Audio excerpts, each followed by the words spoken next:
Hello friends, आपका एक बार फिर से वेलकम है रेडी फॉर फ्यूचर पर। तो लास्ट पार्ट में हमने संविधान की आलोचनाओं के बारे में डिस्कस किया था। इस वाले पार्ट में हम जो कि हमारा पार्ट 6 है, इस वाले पार्ट में हम संविधान की विशेषताओं के बारे में डिस्कस करेंगे। तो चलिए देखते हैं संविधान की क्या क्या विशेषताएं हैं। तो जैसे कि यहाँ लिखा हुआ है कि संविधान की विशेषताएं, हमारा जो संविधान है सबसे लंबा और लिखित संविधान है। सबसे लंबा का मीन्स है कि हमारा ये चीज हमने संविधान की आलोचना में भी देखी थी कि हमारा जो कुछ आलोचकों ने इस चीज को मतलब आलोचना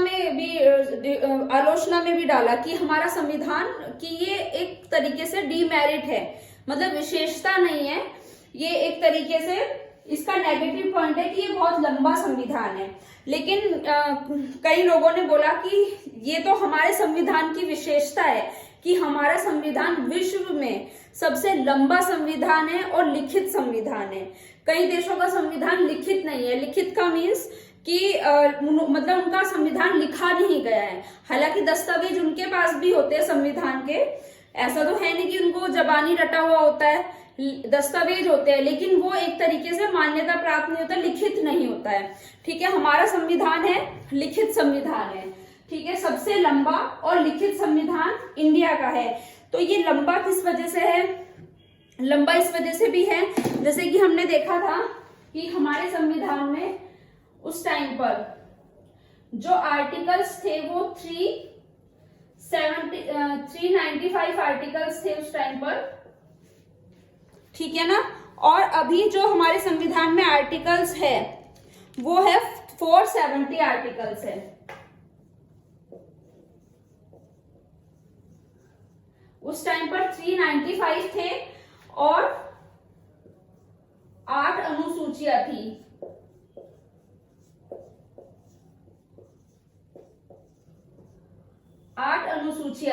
ठीक है, और हमारे संविधान में उस टाइम पर 22 भाग थे। 22 भाग। ठीक है, जब हमारे संविधान का निर्माण हुआ था उस टाइम पर ये थे। अभी के टाइम में क्या हुआ, संशोधन करके आर्टिकल्स की संख्या भी बढ़ गई है, अनुसूचियां भी बढ़ गई है और हमारे संविधान के भाग भी बढ़ गए हैं। तो अभी के टाइम पे हमारे 470 आर्टिकल्स है, 12 अनुसूचियां है और 25 भाग है। आर्टिकल्स मीन्स अनुच्छेद। ठीक है, 12 अनुसूचियां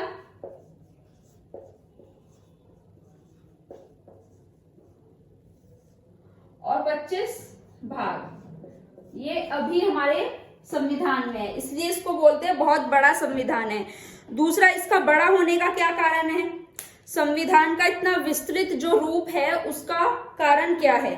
कारण है भौगोलिक स्थिति कि जो हमारा संविधान, हमारा भारत है, भारत की भौगोलिक स्थिति,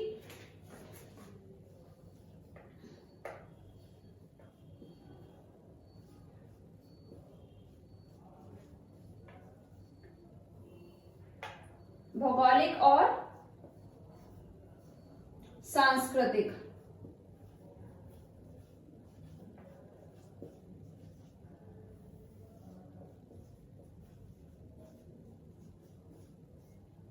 जो हमारा भारत है, भारत का जो संविधान है उसका भौगोलिक रूप बहुत बड़ा है। भौगोलिक मतलब उसका जो भौगोलिक रूप है वो विस्तृत है। जैसे कि हमारे ही भारत में आपने देखा है कि उत्तर की तरफ हम चलेंगे तो पहाड़ मिलेंगे, ठीक है, बर्फबारी मिलेगी, नीचे की साइड हमें समुद्र भी मिलेगा। ठीक है, तो हमारे जो भारत की भौगोलिक स्थिति है वो भी इसके संविधान को विस्तृत रूप देने में एक महत्वपूर्ण कारक के रूप में काम करती है। ठीक है, दूसरा है इसका मतलब सांस्कृतिक विविधता। सांस्कृतिक विविधता मतलब आपको पता है हमारे भारत में बहुत सारे धर्मों के लोग रहते हैं, तो हमारा भारत एक धर्मनिरपेक्ष भारत भी है जो सभी धर्मों का सम्मान करने के लिए बोलता है। ठीक है, तो इस वजह से इसकी सांस्कृतिक विविधता भी इसके बड़े आकार होने का कारण बनी। ठीक है, नेक्स्ट है इसकी ऐतिहासिक पृष्ठभूमि। जो ऐतिहासिक पृष्ठभूमि है वो जो इसका ऐतिहासिक पृष्ठभूमि है वो भी इसके विस्तृत होने का कारण बनी। जैसे कि हमने लास्ट पार्ट में देखा था कि ये संविधान की आलोचना के रूप में भी देखा गया कि 1935 के अधिनियम को ही अडॉप्ट कर लिया सीधे सीधे। तो 1935 के अधिनियम को अडॉप्ट किया गया ऐतिहासिक पृष्ठभूमि की वजह से, क्योंकि हमारे जो भारत पे ब्रिटेन का शासन चलता था, इस वजह से इसका विस्तृत रूप बना। ठीक है। और तीसरा कारण होगा संविधान सभा में कानून विशेषज्ञों की प्रभुत्व, कानून विशेषज्ञों का प्रभुत्व। हमारे संविधान का कानून विशेषज्ञों का प्रभुत्व, जैसे कि हमने कल देखा था कि वकीलों का हिंदुओं का प्रभुत्व रहा, तो वकीलों का प्रभुत्व रहा, तो वही कानून विशेषज्ञ मतलब वकीलों का प्रभुत्व था। इस वजह से भी हमारा संविधान का विस्तृत रूप हुआ। ठीक है। और संविधान में हमारे क्या हुआ, सिर्फ जम्मू कश्मीर को छोड़कर और सब जगह केंद्र और राज्यों के लिए एक संविधान बनाया गया था उस टाइम पर, जम्मू कश्मीर को छोड़कर। लेकिन अभी 370 हटने के बाद जम्मू कश्मीर में भी सेम ही कानून का प्रावधान किया गया है। ठीक है। उस टाइम पे जम्मू कश्मीर को छोड़कर अनेक और सभी राज्यों के लिए जो भारत है हमारा, उसमें एक ही संविधान को लागू किया गया था। ठीक है। नेक्स्ट पॉइंट हम देखते हैं, विभिन्न स्रोतों से विहीन।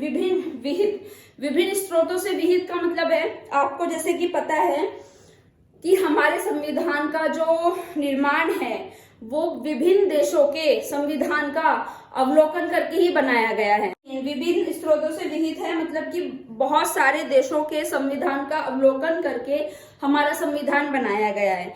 ठीक है ना। हमारे संविधान में बहुत सारे देशों से बहुत सारी चीजें जोड़ी गई है, जो अच्छी चीजें थी उन देशों की वो हमारे संविधान में जोड़कर हमारे संविधान को बनाया गया है। इसलिए कुछ लोग इसकी आलोचना भी करते हैं कि ये एक उधार का संविधान है, कि दूसरे देशों के संविधान को देखकर इस संविधान को बनाया गया है, इसलिए इसको उधार का संविधान भी कहते थे।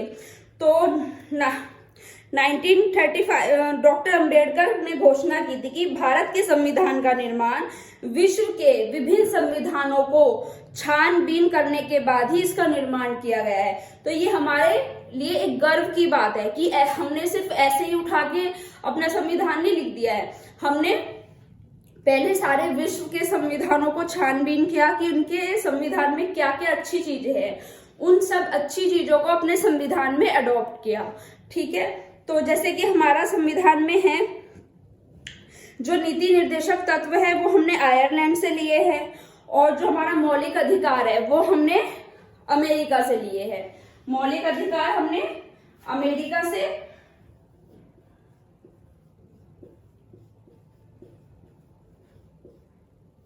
ठीक है, और नीति निर्देशक तत्व आयरलैंड से।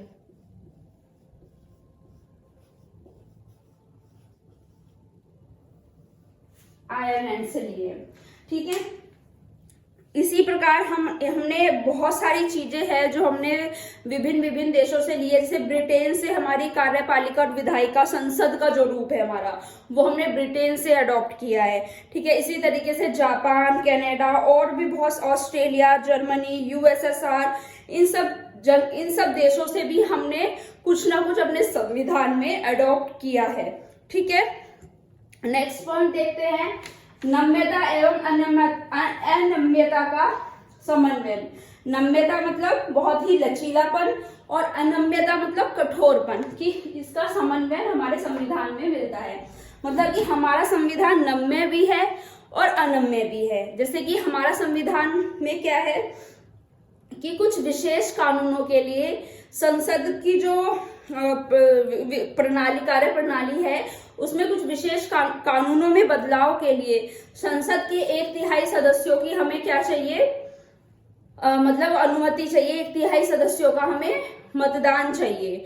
ठीक है। तभी हम अपने किसी जो संविधान है उसमें संशोधन कर सकते हैं। और अनम्यता का मतलब कि अनम्यता का मतलब कि एक प्रक्रिया के तहत ही हम अपने संविधान में संशोधन कर सकते हैं, जिसमें संसद के दोनों सदनों की 1/3 सदस्यों का हमें मतदान चाहिए होता है। ठीक है।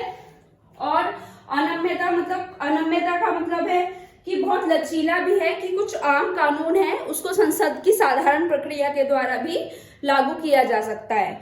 ठीक है। इसी तरीके से हमारा है सरकार का संसदीय स्वरूप, कि जो हमारा सरकार है उसका संसदीय रूप है। जैसे कि अमेरिका में अध्यक्ष प्रणाली है और ब्रिटेन में क्या है, ब्रिटेन में है संसदीय तंत्र। ठीक है, तो हमने अपने संविधान में संसदीय तंत्र को अपनाया है जो कि ब्रिटेन से लिया गया है। संसदीय तंत्र में क्या हो गया, कार्यपालिका और विधायिका के मध्य समन्वयन एवं सहयोग की प्रणाली है। कार्यपालिका और विधायिका के मध्य समन्वयन और सहयोग की प्रणाली है। और संसद जो अमेरिका का संविधान है उसमें क्या है, उसमें राज्यों और केंद्र के बीच शक्तियों का बंटवारा है। राज्यों और केंद्र के बीच शक्तियों का बंटवारा है। इसमें क्या है कि केंद्र शक्तिमान है। हमारे जो हमारे संविधान में है, केंद्र को ज्यादा शक्तियां दी गई है कि राज्यों को केंद्र की शक्तियों के अंडर ही कार्य करना पड़ेगा। ठीक है, नेक्स्ट पॉइंट है एकीकृत एवं स्वतंत्र न्यायपालिका। एकीकृत और स्वतंत्र न्यायपालिका का क्या मतलब है कि जो हमारी न्यायपालिका है वो स्वतंत्र है, कार्यपालिका और विधायिका से स्वतंत्र है, अपने फैसले कर सकती है। और हमारी जो इसमें न्यायपालिका है, आपको पता है सबसे ऊपर हमारी न्यायपालिका में एक क्या है, ट्रायंगल की तरह हमें एक स्ट्रक्चर दिखती है जहां पे सुप्रीम कोर्ट सबसे ऊपर होता है, फिर हाई कोर्ट होता है और फिर डिस्ट्रिक्ट कोर्ट होता है। ठीक है, ये होता है। तो ये हमारी सबसे पावरफुल है सर्वोच्च न्यायालय। सर्वोच्च न्यायालय ये हमारे क्या करता है, हमारे संविधान का रक्षक भी इसको कहा जाता है कि हमारे संविधान की रक्षा करता है। दूसरा क्या है, ये हमारे मौलिक अधिकारों की रक्षा करता है कि अगर आपके मौलिक अधिकारों का हनन हो रहा है तो आप डायरेक्ट सुप्रीम कोर्ट में जाकर अपनी अपील कर सकते हैं। ठीक है, कि हमारे मौलिक अधिकारों का यहाँ पर हनन हुआ है। तो ये हमारे मौलिक अधिकारों की रक्षा भी करता है और क्या करता है, हमारे संविधान का एक तरीके से इसको रक्षक भी कहा जाता है। तो ये एकीकृत होने के कारण एक स्वतंत्र संप्रभु निकाय है। सुप्रीम कोर्ट यानी कि सर्वोच्च न्यायालय एकीकृत होने के कारण हमारा स्वतंत्र और संप्रभु निकाय भी है। मतलब ये स्वतंत्र है अपना कोई भी फैसला देने के लिए। इसमें कार्यपालिका और विधायिका कुछ भी हस्तक्षेप नहीं कर सकती है। ठीक है, नेक्स्ट है हमारा मौलिक अधिकार। मौलिक अधिकार, जैसे कि मौलिक अधिकार हमने कहाँ से लिए हैं, मौलिक अधिकार हमने अमेरिका के संविधान से लिए हैं। ठीक है, हमारे 6 मौलिक अधिकार हैं। ये 6 मौलिक अधिकार कौन से हैं, एक है समानता का अधिकार, दूसरा स्वतंत्रता का अधिकार, तीसरा है शोषण के विरुद्ध अधिकार, चौथा है धार्मिक स्वतंत्रता का अधिकार, पांचवा है हमारे सांस्कृतिक एवं शिक्षा का अधिकार, छठा है संवैधानिक अधिकार। ठीक है, ये मौलिक अधिकार है हमारे, 6 मौलिक अधिकार है। ठीक है, 6 मौलिक अधिकार है हमारे। मैं यहाँ एक बार लिख देती हूँ, ये हमारा हो चुका है।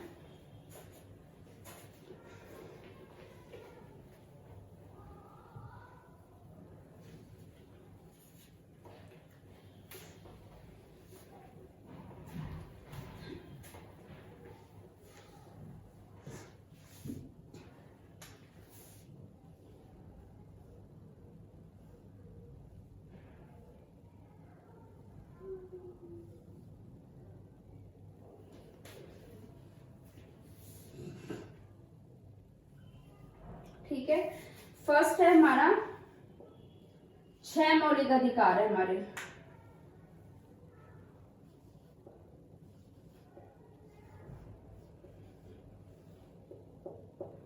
ठीक है, कौन कौन से ये मौलिक अधिकार, समानता का अधिकार,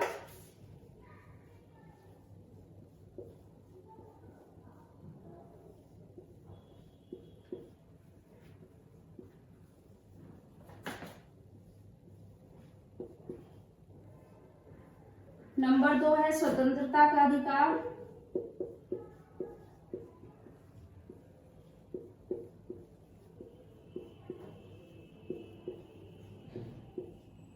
नंबर 3 है धार्मिक स्वतंत्रता का अधिकार,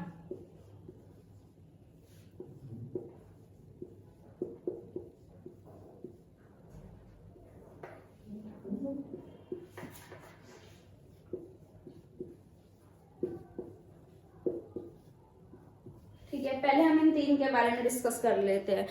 क्या समानता का अधिकार कि सभी नागरिक, हमारे भारत के सभी नागरिक, चाहे वो किसी भी जाति से, धर्म से बिलोंग करते हो, सभी समान होंगे। ठीक है।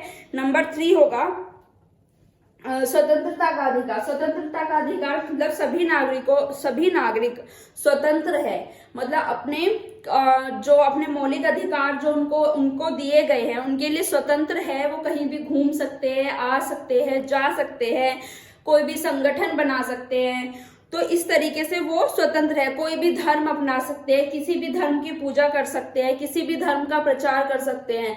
तो वो क्या है? स्वतंत्र है। हमारे जो मौलिक अधिकार है। धार्मिक स्वतंत्रता का मतलब है कि वही कि वो अपना कोई भी धर्म अपना सकते हैं, किसी भी धर्म का प्रचार कर सकते हैं, किसी भी धर्म में शिक्षा ले सकते हैं।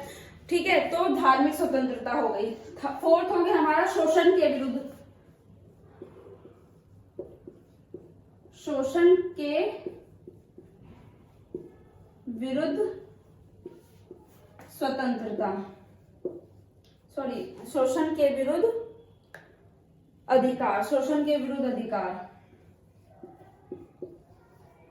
मतलब कि अगर उनका शोषण हो रहा है कहीं पर भी, तो वो उस शोषण के लिए आवाज उठा सकते हैं। कानून सबके लिए सेम है, तो चाहे उसमें गरीब हो चाहे अमीर हो, अगर किसी गरीब का शोषण किया जा रहा है किसी भी प्रकार से, किसी बच्चे का शोषण किया जा रहा है, किसी अमीर का शोषण किया जा रहा है, तो कानून सबके लिए एक समान रूप से कार्य करेगा उनको न्याय दिलाने में। ठीक है। तो ये हो गया हमारा शोषण के विरुद्ध अधिकार। 4th है हमारा सांस्कृतिक एवं शिक्षा का अधिकार, और 6th है हमारा सर्व संवैधानिक उपचारों का अधिकार। ठीक है। सांस्कृतिक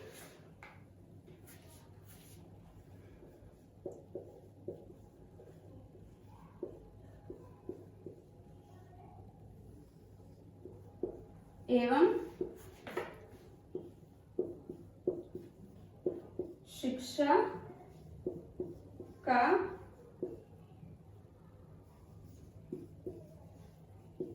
अधिकार, और 6th है हमारा संवैधानिक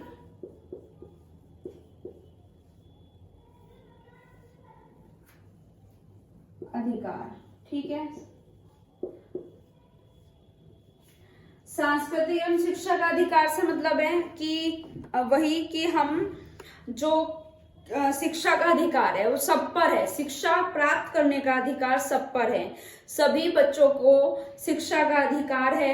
ये हमारा एक अधिनियम भी पारित हुआ था, शिक्षा का अधिकार अधिनियम। ठीक है। इसमें सभी 14 साल तक के बच्चों के लिए मुफ्त शिक्षा का प्रावधान किया गया था कि सभी बच्चों को एक बेसिक एजुकेशन का अधिकार है। बच्चे हो, बुजुर्ग हो, कोई भी हो, कभी भी पढ़ाई शुरू कर सकता है। तो उसके लिए क्या शिक्षा का अधिकार अधिनियम पारित हुआ था। और दूसरा है सांस्कृतिक, कि वो अपनी किसी भी सांस्कृतिक जो अपनी विशेषताएं हैं उनको प्रोटेक्ट कर सकते हैं। जैसे जो जनजातीय लोग होते हैं वो आज भी बहुत सारे अपने पुराने रिचुअल्स को फॉलो करते हैं, या हम लोग भी अपने पुराने रिचुअल्स को फॉलो करते हैं। जैसे कि हमारे यहाँ शादी वगैरह होती है या कुछ भी फंक्शन होते हैं, तो वो क्या है, हम अपनी सांस्कृतिक जो हमारी विशेषताएं हैं उनको संरक्षण दिया हुआ है मौलिक अधिकारों ने। ठीक है। उस पर कोई रोक टोक या कोई भी कोई भी उसके विरुद्ध, कोई अगेंस्ट उसके कार्य नहीं कर सकता। हमारी वो सांस्कृतिक अधिकार हमारा मौलिक अधिकार है। इसमें संवैधानिक उपचारों का अधिकार, संवैधानिक उपचारों का अधिकार है कि जो भी संविधान में जो हमारे साथ गलत व्यवहार करता है, किसी के भी साथ उसका शोषण हो रहा है या कुछ भी हो रहा है, तो उसको एक संवैधानिक उपचार दिया हुआ है। मतलब संवैधानिक उपचारों का अधिकार दिया हुआ है कि वो कानून का सहारा लेके अपने आप को प्रोटेक्ट कर सकता है। ठीक है। नेक्स्ट है राज्य के नीति निर्देशक तत्व। ये तो बात हुई थी हमारे मौलिक अधिकारों की कि ये हमारे 6 तरह के मौलिक अधिकार है। ठीक है। ये हमारे अलग अलग आर्टिकल्स में दिए हुए हैं। ये हम नेक्स्ट अपनी क्लासेस में इसके बारे में डिस्कस करेंगे कि किस आर्टिकल में किस मौलिक अधिकार के बारे में डिटेल दी हुई है। तो हम डिटेल से अपने नेक्स्ट पार्ट में इसके बारे में बात करेंगे। नेक्स्ट है राज्य के नीति निर्देशक तत्व। तो राज्य के नीति निर्देशक तत्व है डॉक्टर भीमराव अंबेडकर ने हमारा राज्य के नीति निर्देशक तत्वों को डॉक्टर भीमराव अंबेडकर ने संविधान की एक अनूठी विशेषता बताया है। और उनका है कि राज्य के नीति निर्देशक तत्व सामाजिक, आर्थिक और लोकतंत्र को बढ़ावा देते हैं। सामाजिक, आर्थिक और लोकतंत्र को बढ़ावा देते हैं। सामाजिक, आर्थिक समानता और लोकतंत्र को बढ़ावा देते हैं। उन्होंने और क्या कहा था कि इसका उद्देश्य क्या है, राज्य के नीति निर्देशक तत्वों का उद्देश्य क्या होगा कि एक लोक कल्याणकारी समाज की स्थापना करना। ठीक है, एक लोक कल्याणकारी समाज की स्थापना करना संविधान है। ठीक है, सार्वभौम वयस्क मताधिकार कि जो हमारे 18 साल से ऊपर के जितने भी वयस्क पुरुष महिलाएं हैं वो क्या कर सकते हैं, मत देने का उनको अधिकार है। इसको शामिल करने का क्या मतलब था, सार्वभौम वयस्क मताधिकार को संविधान में शामिल करने का मतलब था कि जो हमारा संविधान है वो सबको एक समान नजर से देखता है। इसके वजह से ही सबके अंदर समानता का भाव आता है। समानता का भाव कैसे आता है, चाहे कोई बूढ़ा हो, बच्चा हो, मतलब बच्चा मीन्स 18 साल से ऊपर, ठीक है, फिर उसके वयस्क, चाहे कोई बूढ़ा हो, वयस्क हो, अमीर हो, गरीब हो, जो भी हो, वो अपनी सरकार चुनने के लिए स्वतंत्र है, अपना प्रतिनिधित्व चुनने के लिए स्वतंत्र है। तो ये एक तरीके से हमारे समानता के अधिकार को भी बढ़ावा देता है सार्वभौम वयस्क मताधिकार। पहले क्या था, पहले सार्वभौम वयस्क मताधिकार की एज थी हमारी 21 ईयर्स। फिर 1989 में 61वें संविधान संशोधन में 1989 में 61वां संविधान संशोधन हुआ और उसमें सार्वभौम वयस्क मताधिकार की आयु 21 वर्ष से घटाकर 18 वर्ष कर दी गई। ठीक है, सार्वभौम वयस्क मताधिकार की आयु 21 वर्ष से घटाकर 18 वर्ष कर दी गई। ठीक है, किसके अंतर्गत की गई थी आयु, 1989 के 61वें संविधान संशोधन के अंतर्गत।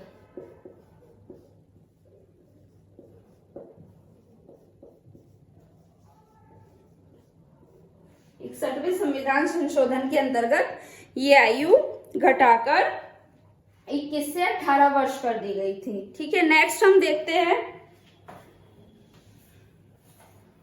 नेक्स्ट हम इसकी विशेषताएं देखते हैं।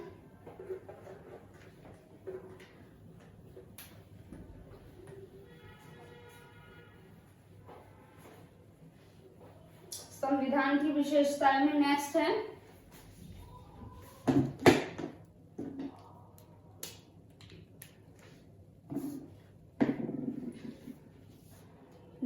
हमारा धर्म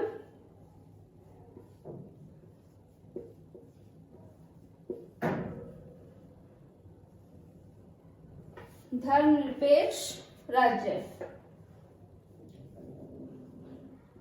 ठीक है, नेक्स्ट क्या हमारा धर्मनिरपेक्ष राज्य। जो हमारा भारत है वो क्या है, एक धर्मनिरपेक्ष राज्य है। मतलब धर्मनिरपेक्ष राज्य कैसे है, 1976 में 42वें संविधान संशोधन के अंतर्गत जो हमारे संविधान की प्रस्तावना है उसमें धर्मनिरपेक्ष वर्ड को जोड़ा गया। किसमें, 1976 में 42वें संविधान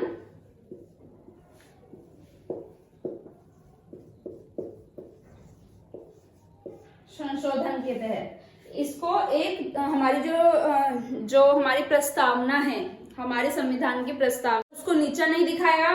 तो ये हमारे इसको धर्मनिरपेक्ष को हमारे संविधान की प्रस्तावना में ऐड किया गया 42वें संविधान संशोधन के द्वारा। ठीक है, ये हमारा एक क्या है, ये भी हमारे संविधान की क्या है, एक विशेषता है। ये भी हमारे संविधान की विशेषता है। ठीक है, नेक्स्ट है हमारा एकल नागरिकता, एकल नागरिकता। जैसे कि अमेरिका में क्या हुआ है ना, अमेरिका के जो संविधान है उसमें क्या है कि जो अमेरिका है उसके सदस्यों को उसके कंट्री की भी नागरिकता मिलती है, सिटीजनशिप मिलती है, और जो उसके राज्य है उसकी भी उसको नागरिकता मिलती है। तो इस प्रकार क्या होता है, उनको दो नागरिकता उनके पास होती है, एक राज्य की और दूसरा देश की। तो इसलिए वो दोनों ही कानूनों का, दोनों ही जो उसके उनके लिए कानून बनाए गए हैं उनका क्या है, फायदा उठाते हैं। लेकिन हमारे यहाँ क्या है, हमारे यहाँ राज्य है और हमारा जो भारत है वो क्या है, राज्यों, एक हमारा संघ है, मतलब राज्यों का संघ है। भारत क्या है, राज्यों का संघ है। तो उसमें क्या है, दो मतलब एकात्मकता के साथ संघीय व्यवस्था भी है। तो लेकिन क्या है, हमारे जो भारत में एकल नागरिकता ही है, चाहे राज्य का सदस्य हो, मतलब वो उसको एक ही नागरिकता मिलेगी, एक ही सिटीजनशिप मिलेगी, इंडियन। ठीक है, ऐसा नहीं होगा कि वो राजस्थान का है तो राजस्थान वाले उसको अलग से नागरिकता दे रहे हैं और इंडिया मतलब पूरे भारत की अलग से उसको नागरिकता मिलेगी कंट्री की। ठीक है, एक तो इसलिए हमारे भारत का एकात्मकता के साथ संघीय व्यवस्था है कि उसमें राज्य अलग अलग है। ठीक है, राज्य अलग अलग है लेकिन फिर भी एक ही है, एक ही कंट्री है भारत। ठीक है, तो इसमें नेक्स्ट है हमारा, नेक्स्ट देखते हैं, नेक्स्ट है आपातकाल का प्रावधान।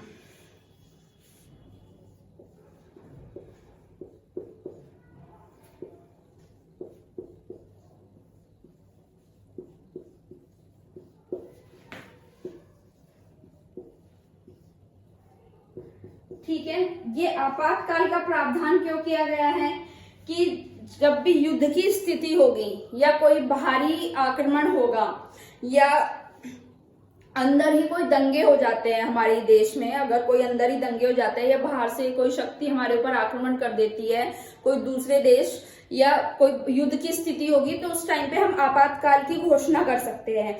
और इस आपातकाल में हमारे मौलिक अधिकारों को भी कम किया जा सकता है या खत्म किया जा सकता है।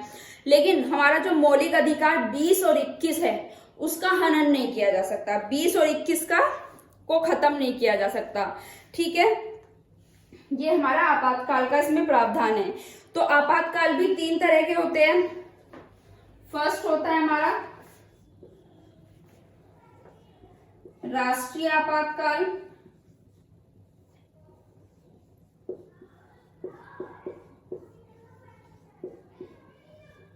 ठीक है। सेकेंड होता है हमारा राज्य आपातकाल,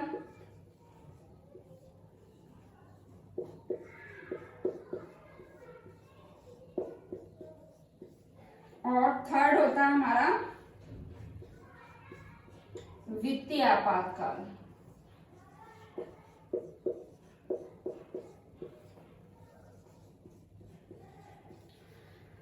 राष्ट्रीय आपातकाल में हमारे पूरे राष्ट्र के लिए होगा, राज्य आपातकाल में राज्य के लिए होगा, और वित्तीय आपातकाल में जब हमारे ऊपर वित्तीय कोई संकट आएगा, ठीक है, पैसे की कमी होगी हमारे भारत में या कुछ भी होगा तो उसको वित्तीय आपातकाल बोलेंगे। तो इसमें हमारा क्या है, इन आपातकाल में फिर क्या होता है, इन आपातकाल में क्या होता है, राष्ट्रपति का शासन लागू हो जाता है, राष्ट्रपति का ही शासन लागू हो जाता है आपातकाल की स्थिति में। ठीक है, नेक्स्ट देखते हैं हम अपना, नेक्स्ट हमारे क्या है,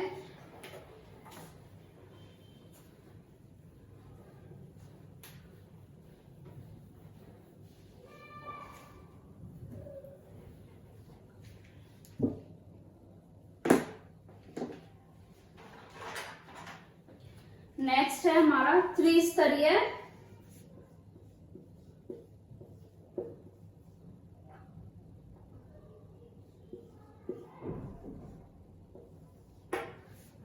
त्रिस्तरीय सरकार। जो हमारी नेक्स्ट है वो क्या है, त्रिस्तरीय सरकार।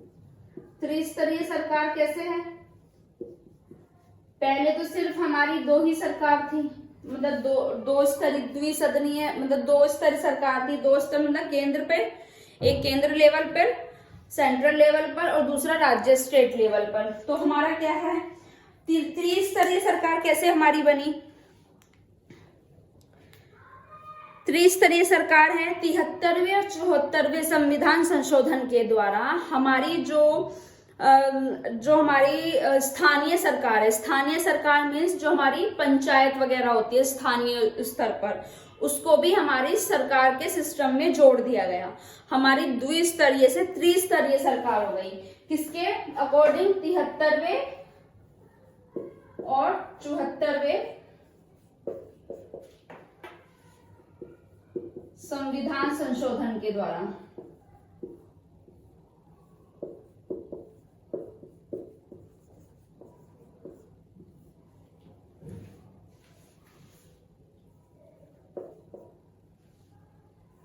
कैसे हुई थी ये 73वें संविधान संशोधन में? हमारा 73वें संविधान संशोधन में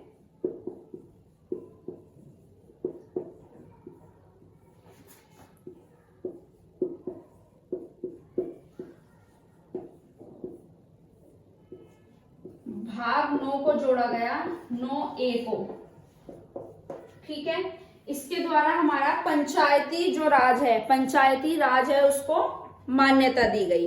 ठीक है, 73वें संविधान संशोधन में क्या हुआ? भाग 9 को जोड़ा गया और एक नई अनुसूची बनाई। कौन सी? एक नई अनुसूची भी बनाई गई, अनुसूची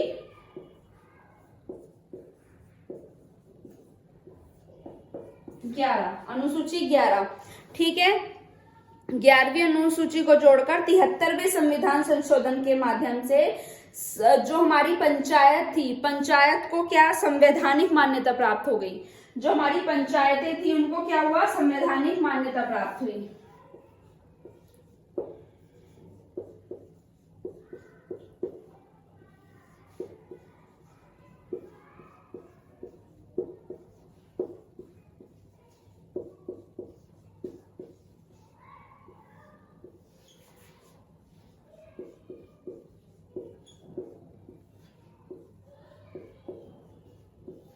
ठीक है, और 74वें संविधान संशोधन में क्या हुआ?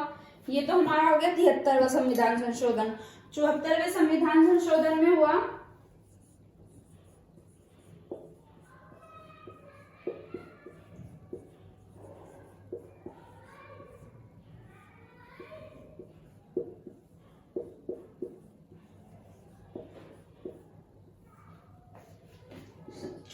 संविधान संशोधन में क्या हुआ?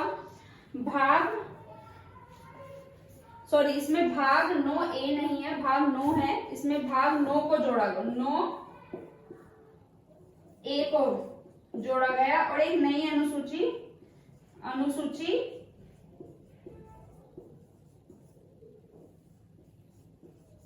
12 को जोड़ा गया। इसके अंतर्गत क्या हुआ? नगर पालिकाओं, शहरी स्थानीय सरकारें, जो नगर पालिका होती है उनको क्या संवैधानिक अधिकार मिला। जो हमारी नगर पालिकाएं हैं उनको क्या संवैधानिक अधिकार मिला।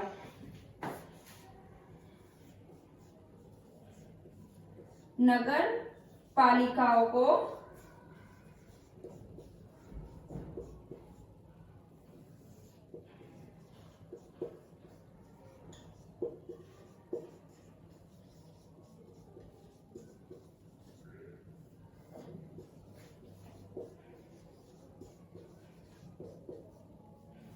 संवैधानिक अधिकार प्राप्त हुआ। ठीक है, नगर पालिकाओं को संवैधानिक अधिकार प्राप्त हुआ। तो ये है हमारे संविधान की विशेषताएं। ठीक है, इसके अलावा और भी बहुत सारी विशेषताएं हैं। ठीक है, तो ये हमारी मेन विशेषताएं थी संविधान की जो हमने आज डिस्कस की। नेक्स्ट पार्ट में हम डिस्कस करेंगे संविधान की प्रस्तावना के बारे में हम डिस्कस करेंगे। ठीक है, आई होप आपको ये वीडियो पसंद आया हो। वीडियो पसंद आया हो तो लाइक, शेयर, सब्सक्राइब कीजिए। Thank you so much.